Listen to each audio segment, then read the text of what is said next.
Boys and girls, what is going on out there today? It is Brent Abel here, webtennis.com, with another episode of Theory versus Reality.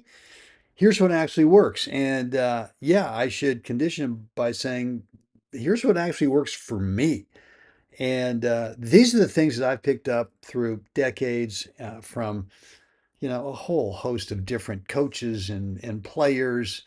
And I've listened and I've thought about stuff that I hear and that they want to tell me that they do this work for them. And I go, well, maybe it'll work for me. So that's my whole mission here, right? I want to tell you guys, this is the stuff that works for me. I'm not saying that I've got the answer for everybody, but I do think that if you consider this stuff and that you work through it, you're going to find some success with whatever the topic is. So, look, today the title is That Sound is the Feedback Recreated. Okay, this is something I got from the great legendary Northern California coach Tom Stowe way, way, way back in the day. And we first started working together. He had something that he called the conk, CONK. And in his world, the conk was the concussion that the ball and the racket made, and the sound that came off the racket um, at the moment of contact, and that there was a certain sound that he wanted. I mean, look, the first 20 minutes of the 3 hour session with him, we really didn't hit tennis balls. All we did was just kind of, he would point to one direction and we'd turn and move, hit like we were hitting a forehand, and then other direction, turn like we're hitting a backhand. And that whole 15 or 20-minute session in the beginning was all about balance, right? So there was a lot of stuff that he gave us, and one of the things that I'd never really heard about before, which was listen to the sound when you make contact with the ball. And and in his world, the concussion was, he knew if he heard a certain sound, he knew you hit the ball exactly the way that it should be hit. And so what I do now is I'll go out from time to time, if not, almost every time I'm on the court, especially in the warm up, and just start listening to the sound of contact that I'm making. And I can sort of, at this point now, I can kind of recreate the sound that I want. I can't tell you how to do that.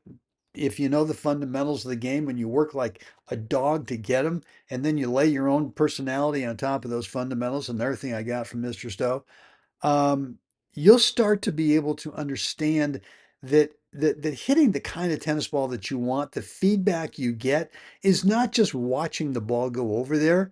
It is, and this sort of thinking, well, analyzing, well, how did I just do that? What are the stroke mechanics that I did to kind of recreate it? And in Tom's world, it was listen for that sound. And you can do it not only on a flat ball, on a topspin, on an underspin, on a drop shot, on any shot in the game. There are certain sounds where you just know that that's what you'd love to do every time. So um, I don't really know how to tell you how to recreate the sound other than you got to get out there and you got to be aware. You got to listen to when you hit the tennis ball a certain way and you go, oh, whoa, that's exactly the kind of shot I'd love to be able to hit 99 out of 100 times.